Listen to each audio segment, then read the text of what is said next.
just do it with Miami Dolphins.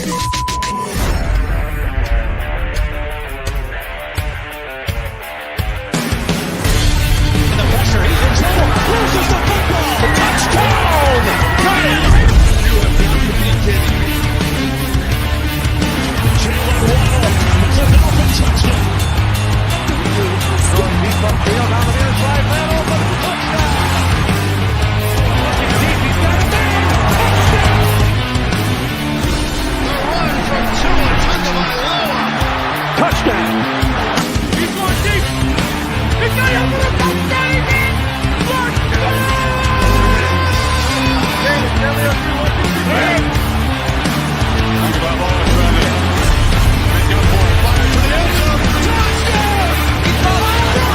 touchdown. Beautiful day to be a Dolphin fan. 1, 2, 3, let's go!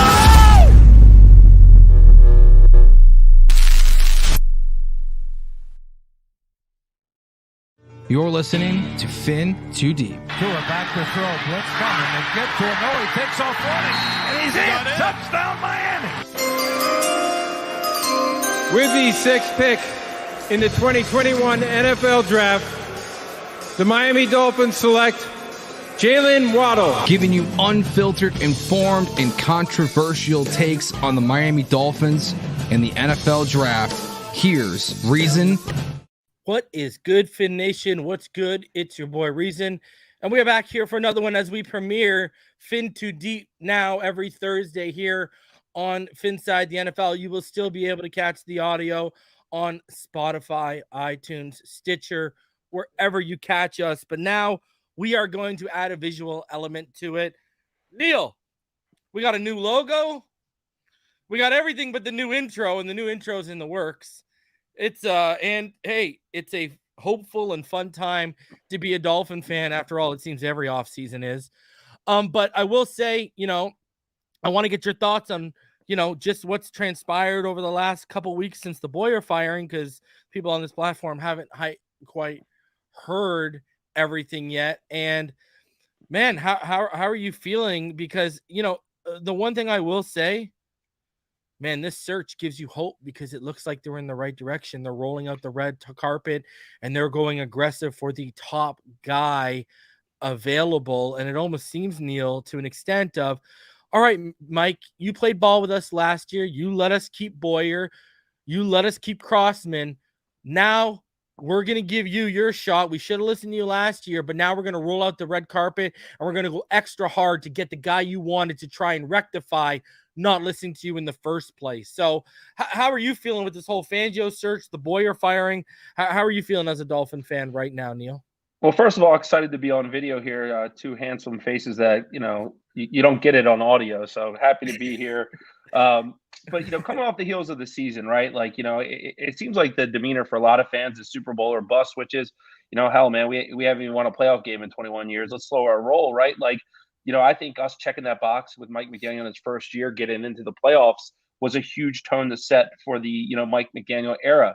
Yeah. Another big win is just getting Vic Fangio even in here to interview for that defensive coordinator position. I'm not going to bury Josh Boyer on the way out, but, I think we all know that his defensive play calling, especially in situational third down, really hampered this team all season. So getting a guy like Vic Fangio to say it would be an upgrade, it's kind of like injecting Tyreek Hill into this offense. And it's a tight race for Vic Fangio because there's a lot of teams. Josina Anderson just put out there a tweet literally 20 minutes ago saying that there's a lot of competition for him. The good news is that I actually like the list of candidates we have outside of him with Chris Richard. I was a big fan of him when we hired ultimately Brian Flores back in 2018. Richard was a guy that was in here multiple times. Sean Desai is a guy that, if we do not get Vic Fangio, I think that's the guy we get. I think best case scenario is getting both. And it's going to be an interesting couple of weeks to see how it plays out. Because right now, we have to sit on our hands. We can't make an official announcement of a hiring of Vic Fangio until the Eagles are eliminated from postseason contention. So it's going to be interesting to see. But, when you just look at the list of candidates we have had, I think it's been really impressive. And the one guy that I would like to see added to that list of interviews is Steve Wilks from Carolina, who just After did Frank not get. Reich. Yeah, he did not get the job. He's pissed off, and that Mhm. dude can call a defense. So Yep. I would like to see him added to that list because as bad as I want Vic Fangio, I don't want to put all of our eggs in one basket. Exactly. I mean, and that's what I kind of warned Dolphin fans too, right? Like there still is the chance. Like we're all pretty sure it's going to happen, but all of us who are plugged in and listening and keeping our ears to the streets, we know, and I've been warning people for weeks, Neil, and you know this, Philly's lurking. He's a They're there. Pennsylvania boy with Italian roots out there. They're lurking for real. I think that's our biggest threat. And we won't go over it because it's on the Patreon, patreon.com/Phinside The NFL. But that Josina Anderson tweet you're talking about, I just want to pull it up and show people exactly what you're talking about, Neil. Just so they have the exact idea of what you're discussing, because you're right. It came out not too long ago. But if you were to go to my shout out to Josh Houds for making the top of the comments right there. If you were to go to my Patreon right now, Neil, and you know all 4 teams, and I mean, that I told you, I listed 4 teams that I heard were in this, and you know what I mean. Go to that patreon.com/Phinside The NFL for that report. And Josina Anderson saying these multiple teams. I've heard the same exact thing, but we know it's basically a 2-horse race. And before we get into everything, let's talk about Fangio, because I think the dominoes actually aren't falling well today, Neil. Dan Quinn backing out has now given another opportunity for Gannon, and now Denver,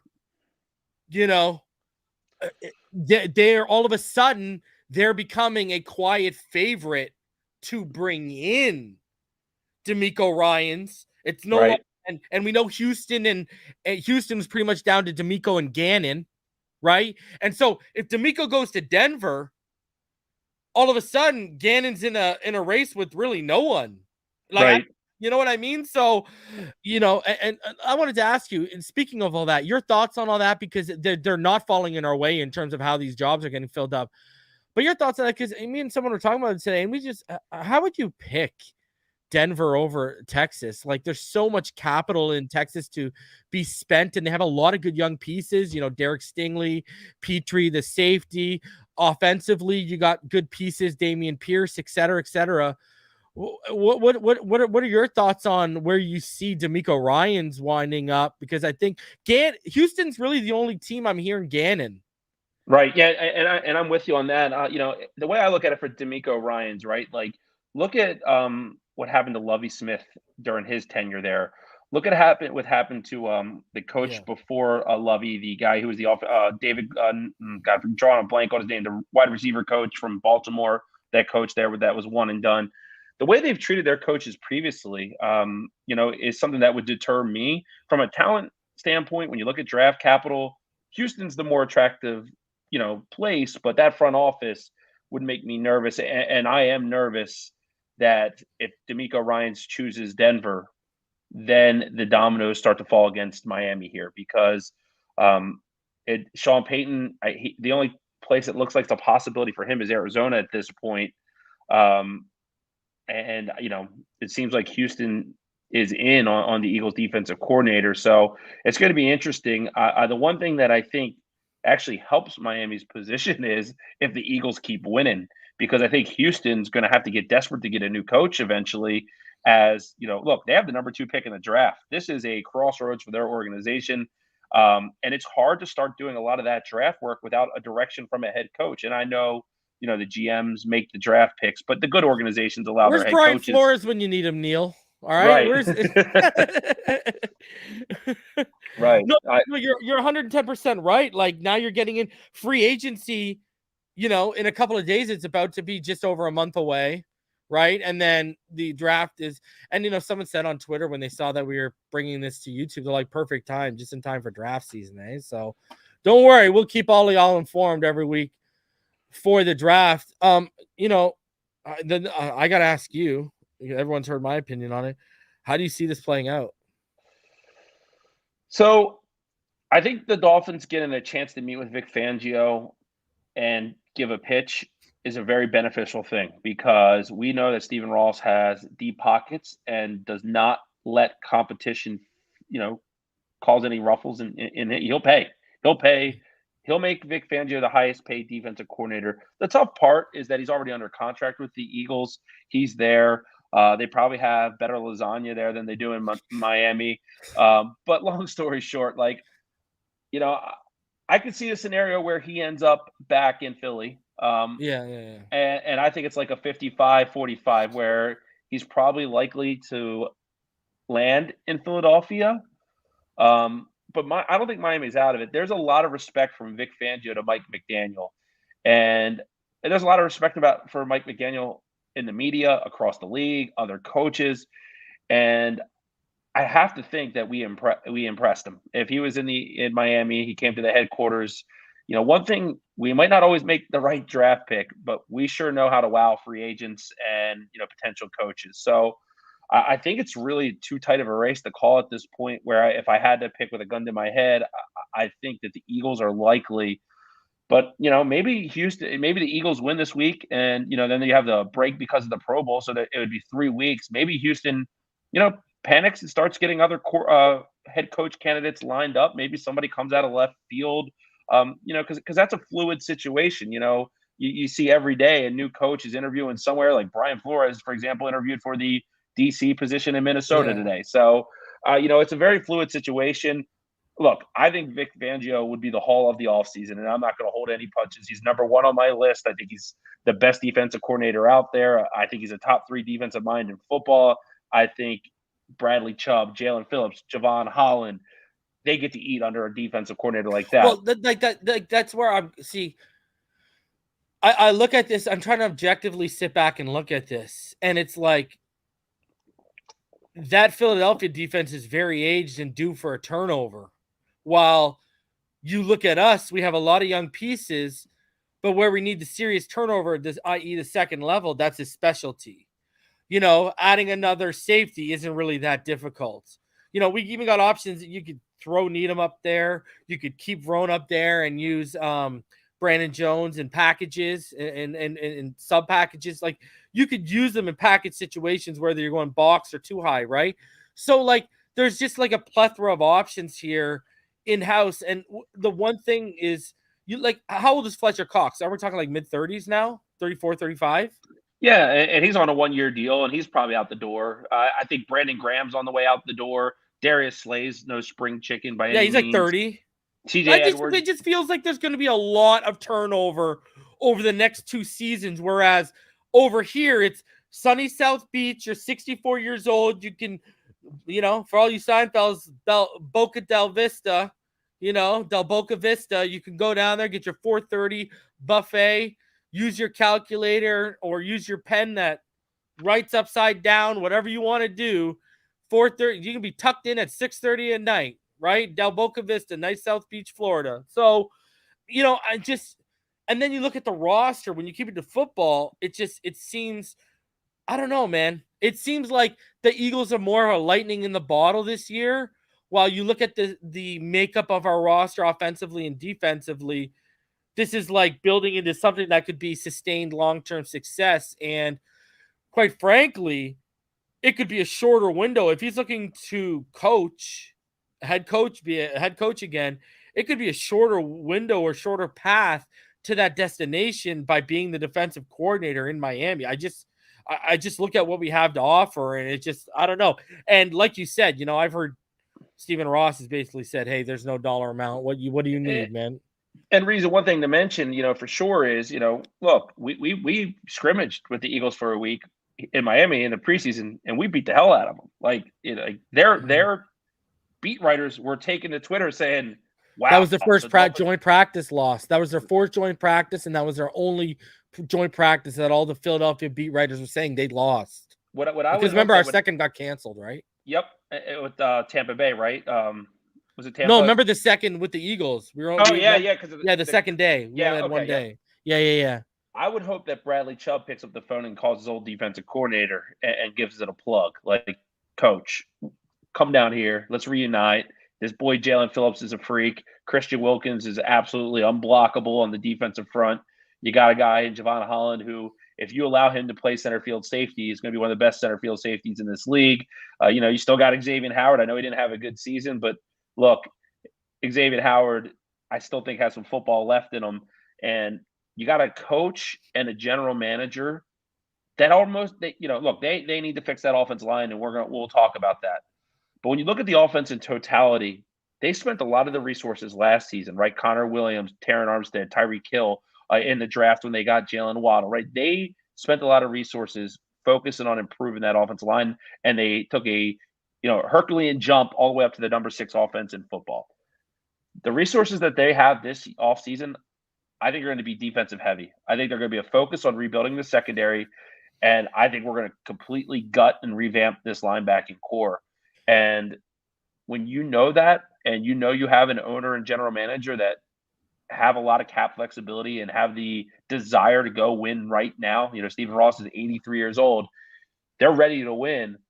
I think Vic Fangio has to take that in consideration. And one of the things I've heard out there that one of the reasons I really love Vic Fangio is because I don't think he's ever going to get another head coaching position at his age. A lot of people think that he'll be one and done here, but there's not a lot of teams lining up to get a 64-year-old head coach. It's the opposite. Like, people are going young. They're going to want Desai. That's what they're going to want. Desai's going to come here, like I've reported for over a week. Desai's going to come here laterally with him if he, or better, is going to be his right-hand man here. If he does not get a promotion this offseason, he will come here with Fangio. And on Patreon, I also told everyone the third name I've heard, and I saw people who I know are subbed to my Patreon trying to snap it as, sources told me, when they're naming a name I already named. Safety and I'm the only coach. person. Yeah. When I already named it 24 hours before that. Stop right now. The cap though, right? Let's talk about this cap for a sec. I wanted to bring this up and I wanted us to show everyone this.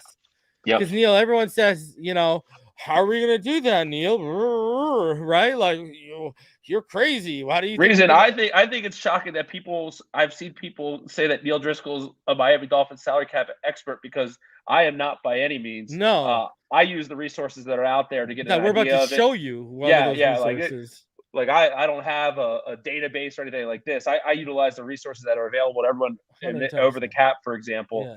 And it allows you to plug and play with formulas. But the one thing I'll emphasize while you're loading that up, Reason, is that we might not like all the moves that Christopher Greer makes. He makes some, but the way he structures the contracts, the way the Miami Dolphins structure him and Brandon Shore. Don't forget Brandon Shore. Yeah, they do just a tremendous job of giving Miami an out. A lot of people want to jump, and I actually still think Bradley Chubb was a really good trade. I'm really excited for him to be here. A lot of people panic and want to see him already out the door, but it's really a 2-year deal. Wait till he gets a coordinator that knows how to use them. Right, and we all forget that he almost had a game-winning sack strip against Buffalo on Josh Allen, but it's all good. But they structure the deals so it's beautiful, perfectly to get out of. And they always, the cool thing, I've made it really well known I'm not a big Stephen Ross guy. I like to smack him around for some of the things he's done, like cost us a first-round pick. But with that said, the one thing that allows the Miami Dolphins to be completely flexible is that dude will open up his wallet and write $20 million checks.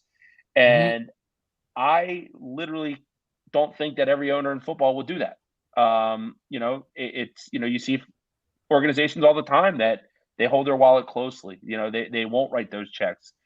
And there's also a notion out there that restructures are bad for the player, but that's not necessarily the case. In most cases, it actually is beneficial because the players get their money. They get more guaranteed money.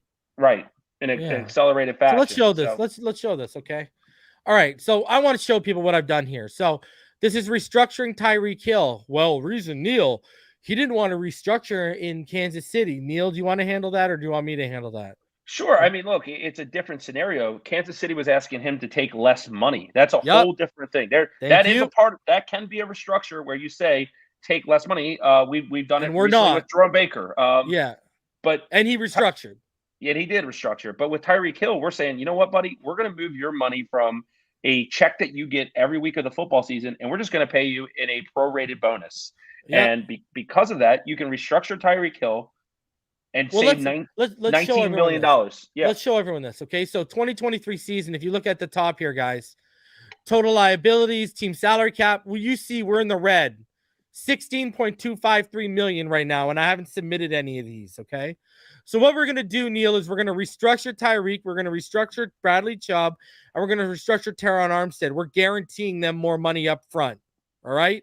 Reason, let me just say, not to cut you off, you want to restructure players that you know are going to be here for the next few years, right? Yeah. Like I've seen people want to restructure Emmanuel Ogbah and Jerome Baker. No. You don't want to do that because they're not necessarily going to be here beyond next year, or even they might not be there next year. You know, they might be trade pieces in this offseason. The reason you can do it with Hill, Chubb, and Armstead, you know these guys are here for the next 2 or 3 years. So we got no problem giving them money too. And and I'm telling you, Bradley Chubb, his performance was phenomenal this year. It's just it didn't show up on the stat sheet because all I gotta say is go look at the Patriots game where Chubb missed. Go look at Jalen Phillips in that game compared to when Chubb comes back. That's all I gotta say. Emmanuel Ogbah, we got it trade, and you can label trades as post. You can designate them as post June 1st. That's what we've done. We're gonna extend Christian Wilkins. We're going to trade Cedric Wilson we don't need him as a post, June 1st. And then all the way down here, where are you? We are going to. You looking for Byron? No. Well, I'm going to get Byron in a sec. Where are you? Sethan Carter. Carter. Bye, Sethan. Yeah, we're gonna cut Sethan. So he's down here. Yeah, there he is, right there. Javon Holland. 2.3 in cap. Yep, exactly. And then with Byron Jones, thank you for also. I don't think I changed his. Well, I know it off the top of my head because that's the guy I want off the roster the most. So he's a post June. He's right there. He's a post June trade. He's a post June trade, right? So we're cut. Yeah. And either way, it's 13.6 million. All right, so let's do this. So we are now trading Byron Jones post. We'll find a suitor. Okay. So we are gonna go from 16. I want everyone to watch this number right up here that I got highlighted. So we restructure. Now I submit. Restructure. Submit.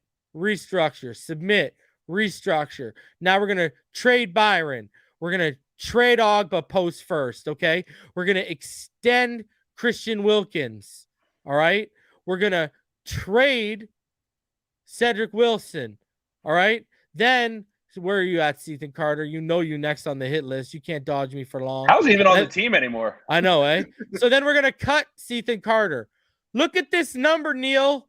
We are now at $68.58 million. Look at what we've jumped to. Yeah. We have jumped from we have literally just created over $84 million in cap space, right? And Reason, the only people that would not be on this team would be Emmanuel Ogbah, Cedric Wilson, Sethan Carter, and Byron Jones. They're the only 4 people you're losing. You're not losing Jerome Baker in this scenario at all. It's unbelievable, and it creates great flexibility. The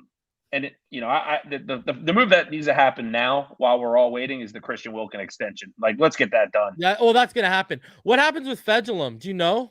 If I cut Fedulum right now. He's an unrestricted free agent. Oh, yeah, he's gone. He's UFA, yeah, he's gone. Right? Yeah, he's not going to be back. And with that, what would we have? It says right now we'd have, 44 players under contract with this. And that's not even counting draft. Yeah. And we don't even have a first-round pick. How much are we going to be spending on draft capital? $6-8 million? Nah, like 5. Because we got, a second and 2/3. Those are going to be our most expensive. $5.3 million is what's going to cost us to sign our draft class. Brother, what do you want? Levante David or Tremaine Edmonds? Do you want Dalton Reisner left guard? What do you want, bro? What do you want? McGlinchey? Do you want McGarry? What do you want? Do you want Juwan Taylor? I don't think Juwan Taylor's going to leave Jacksonville. I don't think they're going to let him leave. 3 names. I got 3 names I'm going to resign. Don't say Poyer, bro. Come on. Be smart with your money. We're not going to pay that guy $15 million a year. I'm going to resign Nick Needham on a 1-year, $3 to $4 million deal. Yes. I'm going to resign Raheem Mostert on a 1-year, $3 million deal. Yes. I'm going to keep Trent Sherfield here on a $2 to $3 million deal because I think those 3 guys are glue players. I'm actually going to re-sign Andrew Van Ginkel for around $7-8 million a year. I think he impacts. Oh, this is more than 3 names, yeah. This guy. Well, those are my 3 guys that I'm going to retain. Two guys I want to add. I do want Jawan Taylor. I don't think he's leaving Jacksonville, bro. You know they're going to extend him. Well, they got to protect Trevor, bro. Yeah, but they have Cam Robinson, who's going to move to the right side, and Walker Little played awesome at left tackle. So I think they might let him roll. If not, there's still Mike McGlinchey out there, Caleb McGarry. There's guys. But the linebacker I want the most is TJ Edwards for the Eagles. I think he's a thumper. He's about 242. He really fits our defensive need. But I want Tremaine Edmonds or Bobby Okereke. Yeah. I'll take Levante David. But David's a stopgap at this stage of his career, I think, right? Yeah, I mean, he's still going to demand around $11-12 million a year, though. I know, but I'm saying he's a stopgap. Like, you'd only sign him to like a $1 or $2 million deal. You're not signing him to like a $5 million deal. Yeah, I'd give him a Von Miller deal. I like to get younger, and I think you could actually, if you're wise with your money, you might be able to do Okereke and TJ Edwards, and really kind of put a good youth jolt into that linebacker core. And then you could kick Baker over to the weak side and have Tyndall as your fourth guy, your developmental guy. Yeah, well, Fangio's coming. That second level is getting rebuilt, so for sure, that'll be the first thing. But we needed to show all of y'all this because we've seen people on Twitter, YouTube, Facebook, wherever. Everyone's freaking. How can they do this? How can they do that? Now, let me tell all y'all this: if I'm creating $68 million, that doesn't mean I'm paying 20 or 30 of it to a geriatric 46-year-old quarterback, or I'm guaranteeing over $200 million to a guy who has just as many availability issues as Tua Tagovailoa right now. Okay, this is what this screams to me, Neal? We can be in real good position by fixing the offensive line, getting that running back position solidified heading into the draft, and rebuilding that second level and tinkering with our secondary. And we're going to have still some money left over, and we're going to be entering the draft. This is enough money to play with to make this team, Neal, a lot stronger than it was last year. Well, you always want to think a step ahead, right? So the Dolphins are projected to be $75 million under the cap next year. So say you spend half of this and the other half carries over, and you're looking at being over $100 million in cap space. Tua's fifth-year option is only $22 million. Like, you could have Tua back with $80 million in cap space to play with again next year. Like, the longevity of what Chris Grier is building in terms of cap flexibility has been nothing short of brilliant.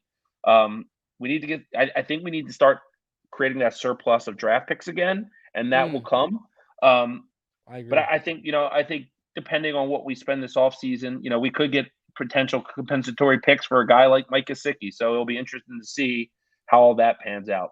Like, you're in the realm, you're in the same company as me, right? Like, you don't believe the Saquon Barkley. I haven't heard anything, let alone do I believe this. They're not spending $15 million, $14 million on a run. They won't even spend $10 million on a running back. Dude, I think they'd cringe if they had to spend over $6 million on a running back, to be quite frank. I think it's going to be Raheem, like you said. They'll bring back either Wilson or Ahmed.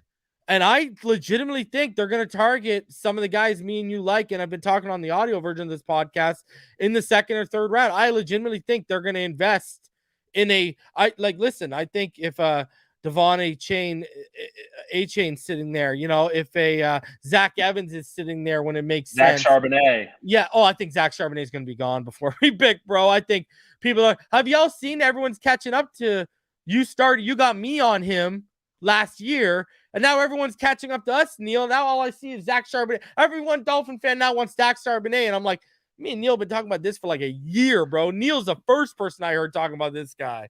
Well, I'll tell you, man, the running back position, there's like 20 guys, and there's going to be guys that fall. Like Kendry Miller from TCU is another guy. Love Kenny him, McIntosh from Georgia is another guy. Love him. Great pass catcher. It's a loaded. Tank Bigsby's a guy who's the thumper. Auburn, love him, bro. Yeah, there's a lot of really good running backs. This is the year to utilize, one of those third-round picks and get a guy. I truly believe, because I think what you want to do, because I've heard scenarios. I think that's one of the deepest positions, Neal. Like, I did my big board that it's probably going to be the first big board I release on this channel. And I did my big board, Neal, and I felt okay with any of my top 10 guys even leaking into 12, 13 in like rounds 1 to 5. Like, I was like, okay, I'm down. Like, well, and we all know this, that right? Like, look, Saquon Barkley's one of my 5 favorite collegiate football players of all time. He's an absolute beast, game changer. But the way you lose as a franchise is by paying running back second contracts. You don't do it. I mean, look at Ezekiel Elliott. He's stealing money from Dallas right now. You just don't do that. But I do think getting a running back, and a lot of people want to talk about what went wrong instead of what went right last season. The one thing I think that would boost the whole overall production of this team is to develop a strong running game. Tua Tagovailoa plays his best football with a strong running game. That helps him sell the play action. And when you can't like just double team Tyreek Hill and try to take out Waddle because the Dolphins can't run the football, like that would open up so many avenues. And fixing the offensive line, I know that's a big consensus for the Miami Dolphins fans.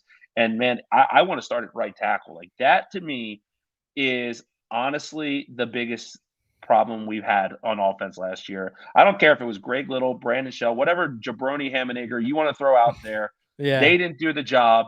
And it's been just nothing but a turnstile out there for years. Get me a young guy. If you don't want to go sign one of those guys in free agency, you better start looking at guys like Darnell Wright, Tyler Steen out of Alabama, Daylon Jones out of Ohio State. You better start looking at those guys because, look, you can get by having your weakest link at left guard, even though I don't want that. But if you had a line that had Armstead at left tackle, Connor Williams at center, Robert Hunt at right guard, and you brought in, let's just say, a Mike McGlinchey, you have 4 really good and Adult players. Reisner at left guard, baby. Let's go. I mean that's going to make any running back. But the reason I think to me it's either Mostert or Jeffrey Wilson stay, the other goes. And the reason I said it, we need some fresh legs there. We need fresh legs back there. The running back position is a young man's game. Jeffrey Wilson started like gangbusters, and I respect it. How the guy is a tough guy, but he kind of faded late in the season, to be honest, and battled injuries and the opposite for Mostert. Mostert started to really regain his legs. Take him out of the return. Like, find me somebody who can return a kickoff this season. Well, I think they will. They'll get that in the draft. I think they'll get that in the draft. Like the young you're talking about. And shout out to David Figley, $10 donation. He says, best Dolphins content creator on YouTube. I appreciate that. And PL is now a Phinside member. Appreciate you, PL. Nice. Also appreciate you with your $50 donation last week. You did. So appreciate you, PL. Let's get into it here. Just to stick with the defensive coordinator, just to update everyone.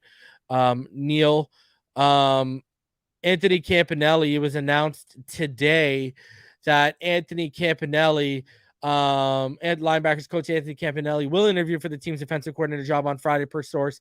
He's the in-house candidate along with external candidates Sean Desai, Vic Fangio, and Chris Richard. Anthony Campanile, Neal, is someone who's very actually well respected around the league, kind of like the stuff we used to hear about Stoodsville, how Stoodsville was respected around the league. Anthony Campanile is one of those guys. I mean, the guy was asked to make chicken salad out of chicken, SHIT, you know what, right? And you got to give the guy respect. Now we haven't seen any results come to fruition in terms of Channing Tindall, but I mean, for an in-house candidate, hey, you got to respect that.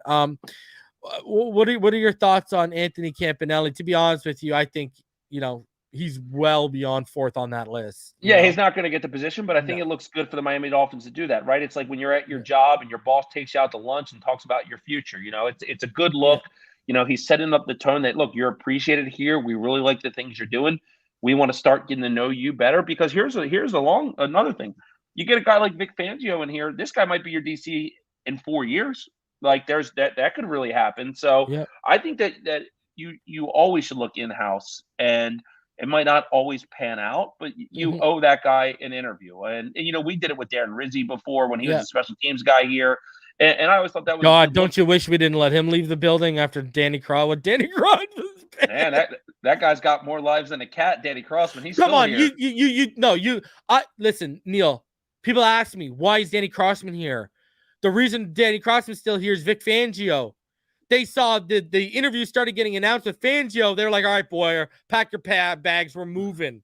Like, we got to make a move, right? Danny Crossman's going to be – he's dead man walking, right? The old Undertaker verbiage, his old theme song. That's exactly what he is right now, All right, so Yeah. I'm gonna tell people that. You know what I mean? So I don't think he's back. I no think something way. will still happen. Something will still happen. They're No way. you're right. They're trying to get their defensive coordinator in there, and then they'll Yeah. probably look at their tree and Yeah. see what kind of connections they have Exactly. to bring Yeah. a guy in. Yeah. Yeah. But no, I think it's a good look. Again, I really like the whole class of interviews we've had for the defensive So do I. coordinator. But I do think that you should keep doing your due diligence. I don't think you need to end the search now unless you truly believe you have Vic Fangio wrapped up. And Well, I don't think. Listen, I think you were on something earlier, and he was on my list when I came out my list as soon as they announced because I figured he wasn't going to get the job. Wilks, bro. Wilks has got to be entered as a candidate right now. He's got to be. Listen, you've got to keep going, especially what happens if the Eagles win this weekend. You should be bringing Steve Wilks in on Monday, Tuesday. That Carolina team, after they traded McCaffrey, was laughable. And he had them in playoff contention. And they were a tough out down the season. Yeah. I think that Wilks would be another home run. He was my number one was Vic Fangio. My number two was Steve Wilks when I went it. And then my number three would have been Rex Ryan. But, I don't think he's coming off TV. If they're going to go to a 4-3, then I got to start bringing the Mike Zimmers and the Lovie Smiths in the conversation, right? Sure. And John Fox, another guy, check in. Whatever you got to pay him, if he's willing to come out, defensive mind, right? Like that's you need someone experienced right now. This is not the time. We do not need another young inexperienced guy. We got to do what we didn't do with Flores, get the other side of the ball right with an experienced guy that McDaniel can lean on because he's got head coaching experience. We got to get that right. This though, the information doesn't flow out of the headquarters like it used to either. No, which is funny. I had that conversation a couple of days ago with Neil. Flores goes to New England and brings this girl and this chick in to shut down everyone and keep everything tight-lipped, and the information's flowing. A guy comes in that everyone likes, and everyone's just tight-lipped out of respect, bro. It's hilarious, eh? It doesn't. You could get Dolphins in, like, it was just out there. You go to a bar in Florida, and you're somebody would be telling you, who the Dolphins, like the Dante Culpepper thing. I will never forget how readily available that information was out there. And I'm like, holy crap, man. Like, our organization's a joke. Like, you can't even hide, like the whole medical thing with Drew Brees. That was it was like in the morning paper. It was so out there. So it's interesting, man. But no, I'm excited about this search. I'm really excited overall about the direction team. Cause look, we're gonna, let's get into Tua. Let's get into it right now. I want to play the clip. We'll play the clip for everyone. We'll listen to it, and we'll give our thoughts because, listen, Tua's parents confirm he's going to return to the Dolphins, Neil. They give high praise to the head coach, and Galu actually said something very interesting in regards to the Dolphins and Tua that I want to see if people caught. I don't know if you caught it because we didn't talk about it. So let's play that, and then we'll get into some Tua stuff, and we'll keep it rolling here. So just give me a thumbs up, Neil, that the audio is working for you and everything. Okay. Okay. The power of prayer is truly amazing, and not only locally in the United States, but globally. Across the globe, everyone was just praying, in agreement for his healing and just for our healing as well. As parents, we don't ever want to see our children hurt. So just the prayers have been so comforting, and we're so grateful. He's great. He's doing fine. He's happy. And that's the most important thing, right? As parents, you like to see your kids, a smile on their face when you walk into their house and their home. But he's doing great, And we thank you guys for everything, man. The support, Hawaii, Samoa, New Zealand, globally. Those of you that supported our son and us and our family, thank you so much. Thank you. Is there any doubt that he comes back and plays football next year? Oh, he comes back. Yeah, he comes back. You know what I'm saying? And that's their guy. You know what I'm saying? Yeah. They love him.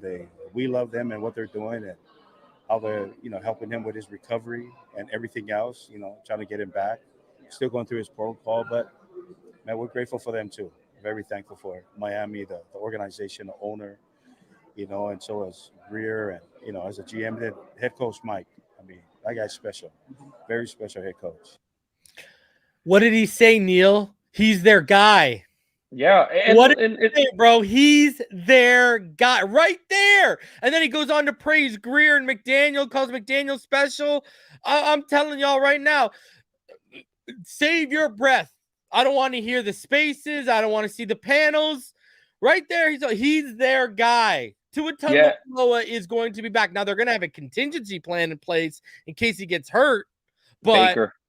About Baker or another name that I'm hearing that's a young one. So they're going to have a contingency plan in place that can come in and win games and potentially take his job if he can't stay healthy. So what are your thoughts on that, Neal? Because, I mean, first of all, how appreciative there were of all of us, just praying for the health of his kid. But they also mentioned Tua is still in concussion protocol. But listen, he's Miami's guy. Says that flat out. And then the praise for Greer and Mike McDaniel. Your thoughts and takeaway, because, I mean, man, these nails in the coffin of Tua staying continue to keep just getting pumped in, but I still keep going on all these different platforms and hearing talk about this, that, and the third, Neal. Let's end it on January 26th so we don't have to deal with it all season, right? Tua Tagovailoa is going to be the starting quarterback of the Miami Dolphins, and he deserves it. He was an MVP candidate when healthy last season. Look, we're not going to run from it. He hit a slump in December. The whole team did. First-year head coach. Tua's first year in Mike McDaniel's system. I think, yep. Was he not getting back into that MVP form in that Bills game and that Green Bay game before the concussion, though? Was he not getting back to the guy? Dude, if Tua was playing against Buffalo Bills, we beat them in the playoffs, in their home. Let's just call it what it is. And you can go in Buffalo, win a playoff game. You can go anywhere and win. I think Tua deserves this chance. You got everything. And I think the best part of this whole story is look at the story within the story. Mike McDaniel is the guy in Miami. Stephen Ross will do whatever he wants. Chris Greer will do whatever he wants. If Mike McDaniel wanted Aaron Rodgers, if he wanted Tom Brady, if he wanted Lamar Jackson, the Dolphins would go out and get one of those guys right now. And to be honest, they could probably have their pick of them because that is how attractive the situation in Miami is right now. The bottom line is that Mike McDaniel doesn't want those guys.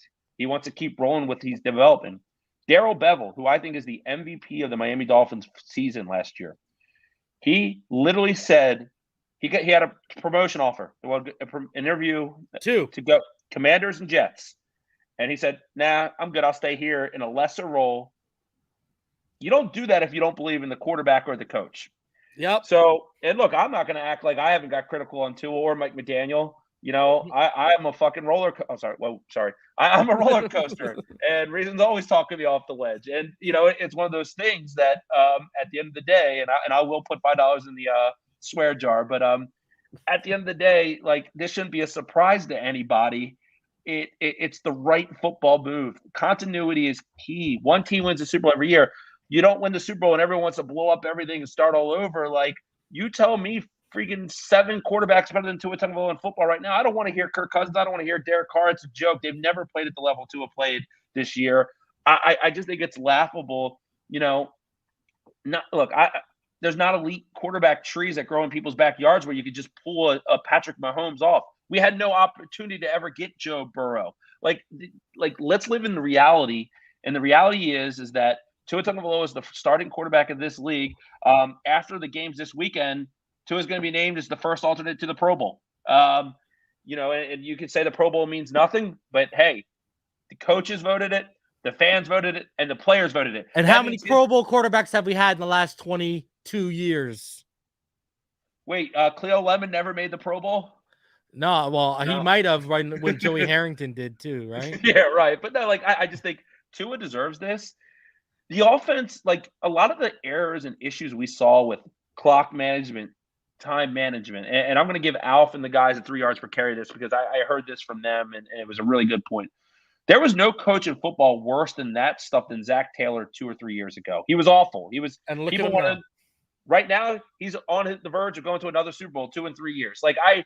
I think Mike McDaniel's best coaching is in front of him. Neal, he's a rookie head coach. Right. What people don't realize is like a rookie receiver, like a rookie offensive lineman, like a rookie linebacker. You only get better with reps. You literally And he's a rookie play caller in those situations. You need the reps to get better. And guess what? You know what sucks when you deal with a rookie player or a rookie coach that needs reps to get better at something? You're going to deal with lumps. You're going to deal with ups and downs. You just got to hope that eventually, like what we wanted with Tua, what happens, right? You find your ceiling and you start to level out and you can play at that ceiling consistently. Same thing with coaching. We hope you find your groove and you coach in that groove consistently. It's the same thing with a player. That's what people need to realize, Neil. This lack of impatience, Neil. Like the whole, me and you, Neil, we come from a generation where these guys, you could get 2 or 3 years, you wouldn't see a rookie quarterback. Right. Now it's feet to the flames, put up or shut up, kid, or you're out. Well, let me ask you 3 quick questions, and it'll tell the whole Tua story for me. Who's the best coach in NFL history, in your opinion? Bill Belichick? It's Belichick or Walsh. Okay, let's say Bill Belichick just for the purposes of this, right? Tua's 4-0 against Bill Belichick, right? So he can beat the best coach ever, consistent basis. The best defensive mind that we've seen in probably 30 years can't figure out how to beat Tua Tagovailoa. Just throw it out there. The quarterback that everyone wants here, right? Lamar Jackson. How's Lamar done head-to-head against Tua? He's 0-Tua, right? He's never beat Tua Tagovailoa. Lamar played a beast game against us in Baltimore this year. You know what Tua did? He got his jersey put in the Hall of Fame that day. Like at the end of the day, in question 3, and this is the most important question that I have with the quarterback, right? That was a big line. Do you think you can win a Super Bowl with Tua Tagovailoa? Yes, if he's healthy, yes. Well, I haven't been able to say yes to that question since 1998, right? When Dan Marino said it was over. So at the end of the day, look, bro, that's why I don't understand. Neil, I'm convinced so many people in this community were not around where Marino was around, because you want to talk about real wasted years? Look at the rosters we wasted with Jay Fiedler. We had the number 2 passing offense. Listen, someone said the last time we had an MVP candidate was Chad Pennington, right? But I think, and you know how I feel about that year, Neil. First of all, Chad Pennington didn't even throw 20 touchdowns that year. Okay, right? Tua threw more touchdowns this year in less games and more and like they're around the same yardage. A, B, you know how I feel, Neil. Ronnie Brown is the reason we had success that year and how he ran the Wildcat. Ronnie Brown don't get enough love, dude. You look at this. When was the last time, Neil, we had the number 2 passing offense? When was the last time? We got to go back till 13 was wearing that. We didn't have that under Pennington. We had to go back to when 13 was wearing the aqua and orange. No? Yeah, but in 2008, but people want better, bro. Well, in 2008, Chad Pennington was really good. He was a third in the MVP. He was good, but he wasn't as good as Tua was this year. Though Tua had a couple stinkers. Look, the other team tries too. Like, it's not like you go out there and it's Madden on rookie and you go and throw 500 yards and 4 touchdowns every game. I wish it was like that, but at the end of the day, if there's 17 games in the season and Tua misses or has 2 games that he doesn't play well in, like that happens to Patrick Mahomes. That happened to Josh Allen last week in the playoffs where he folded against Joe Burrow. Josh Allen, mano a mano. Joe Burrow went into his home. Joey Burr.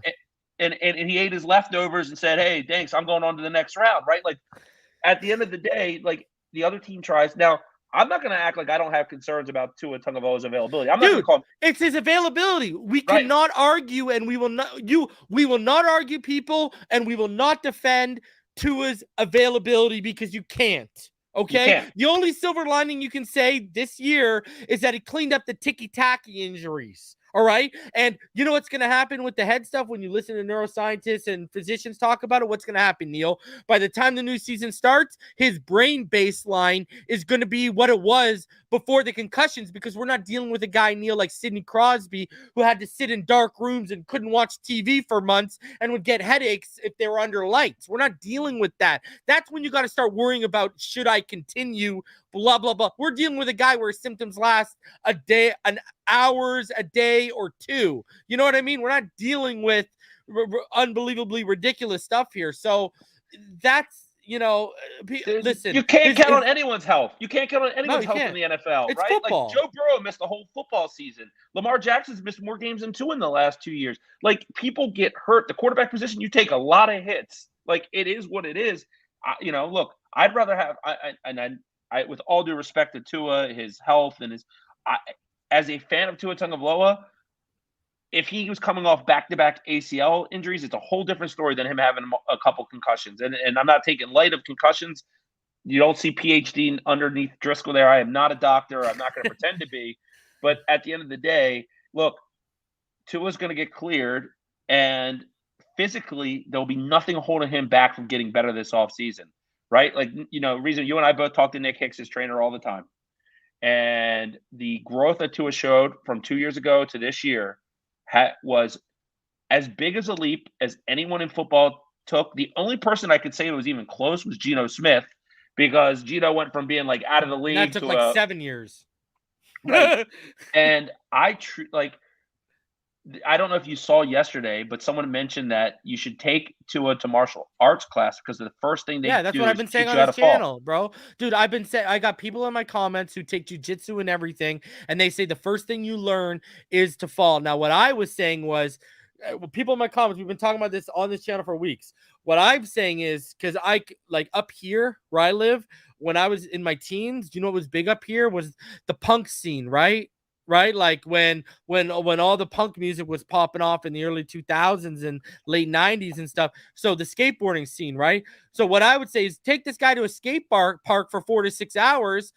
Guys don't wear helmets. Why? Because they've learned how to brace their impact and fall off skateboards. There's an art to it, and you learn. Like I said, send him on a skateboard for 4 to 6 hours. He'll learn how to fall by the end of the day at the skate park, because you have to.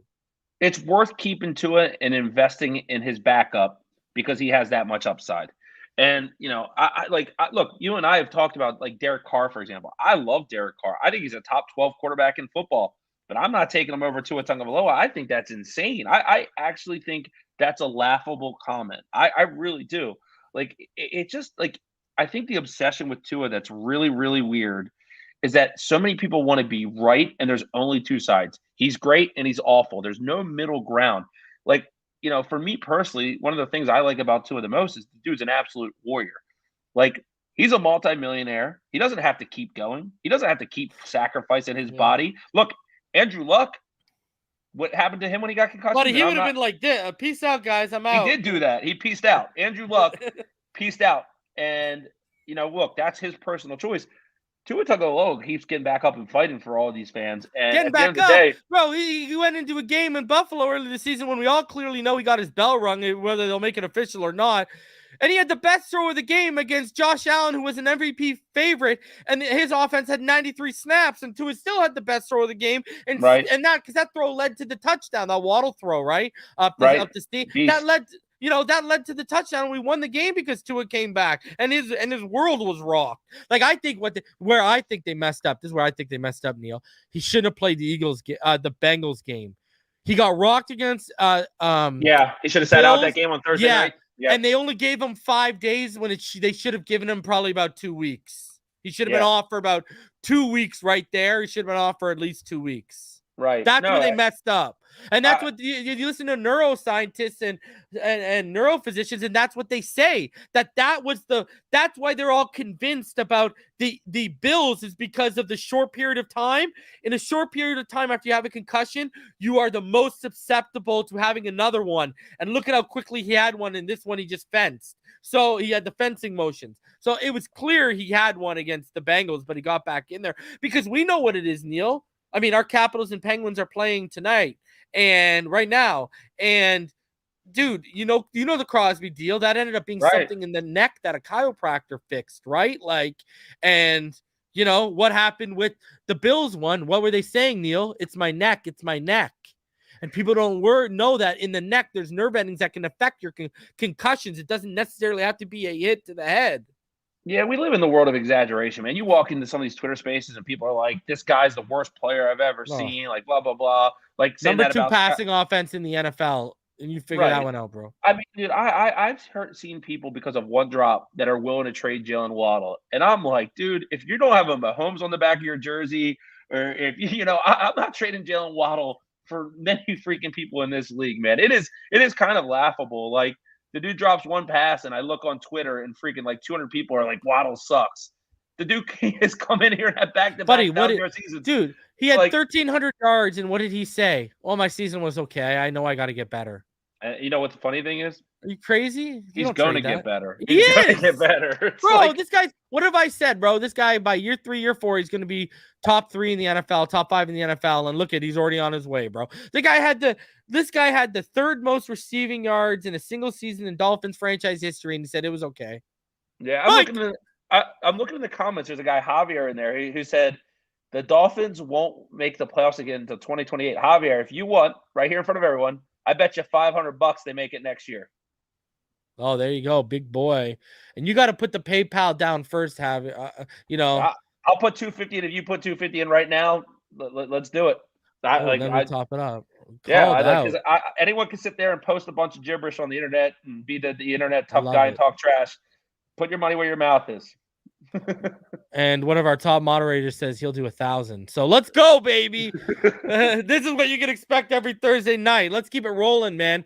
Because I just wanted to cover this, but this is more so we covered the cap. We've gone over a lot of things, Neal. This was a little bit of a talk this week. Let's go over this quickly, me and you. And just because, there's a video of Tom Brady right now. Here it is, going around. And he's checking out schools right now in Miami. This is a Miami school. And everyone's like, "Oh my God, he's Miami." And, Neal, let's tell people a few things here. Number one, Bruce Beal is no longer the factor he once was. Okay, that what people need to realize is he was the catalyst. Bruce Beal was the catalyst for all that. He's no longer the factor he once was. His successor, if I remember correctly, Neal, it's his daughter now, Ross, right? And then number two of his kids go to school in Miami. Right. That's why he's building there. And isn't he building a house like right near Giselle's in Miami too, so he can be close to the kids, I'm pretty sure, from what I've heard. So he might get back with her and retire. Yeah. Right? Like at the end of the day. I think it's going to be Vegas or a Tampa return, if you want my opinion. That's what I think it's going to be. I think it's going to be a Tampa return or retire. I think he wants to be close to his kids. I don't think he wants to go too far. Do you think he's going to force Bulls out? He could. Because you saw what it was released today, right? Yeah, and they hated yeah, I saw that. It's nuts. Tom Brady's my favorite player that's not on the Miami Dolphins in the league right now, and the guy ruined my life for 20 years. That's how much respect I have for Tom Brady. But to give up on a 25-year-old quarterback that just came off the season he did for a 46-year-old quarterback just does not make sense. I think Tom Brady still has some juice in the tank, but he's one and done. If he plays next season, that's his last season, no matter what it is. I mean, honestly, he's not going to go out getting his ass kicked by the Dallas Cowboys like that. He'll probably be back, but I think he'll be back in Tampa. I think they'll try to reload the best they can and give it one more chance. But I don't see Tom Brady hoisting another Lombardi in his career. And, I think Tom Brady would love to be the Dolphins quarterback. But I think Mike McDaniel's saying, man, I'm good. I'm good. All right. So, man, that was an awesome first episode. Awesome premiere. Awesome debut. Any final thoughts before we get out of here, Neal? Yeah, no, because look, one of the questions I always get asked is the offseason. What does that mean? But this is the time of year that I freaking love. I miss the Dolphins. Don't get me wrong. My heart still broke a little bit. It still hurts a little bit about that Buffalo game. I'm not going to act like it didn't, because after that Zach Seiler touchdown, man, I literally had an out-of-body experience. I saw my body sitting in a chair and I was floating above it. But at the end of the day, we're going to be talking draft. I'm a draft head by nature. I'm working on a draft guide. I already got 145 pages of it done. I'm going to be working on that. Free agency is going to be big here. We're going to talk free agency all the time.